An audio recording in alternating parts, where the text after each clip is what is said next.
किलबिल गोष्टींच्या गावात आज आपण बघणार आहोत एक ससा, कोल्हा आणि मांजराची गोष्ट। एक वेळ होती, जंगलात आडबाजूला एक ससा राहत होता, अगदीच लहान भित्रा। तो नेहमी आपल्या लहानशा बिळात लपून बसायचा। ते बिळ एवढं छोटं होतं की त्याला वाटायचं इथं कोणीच येऊ शकणार नाही। एके सकाळी त्याने बाहेर डोकावलं तर समोर कोल्हा दिसला, खूपच शिताफीनं बसलेला।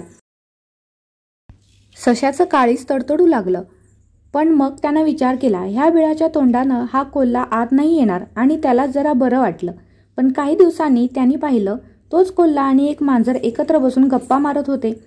हे पाहून ससा दचकला, कारण नेहमी दोघे भांडत असायचे, आता मात्र त्याला काही वेगळेच चालले होते।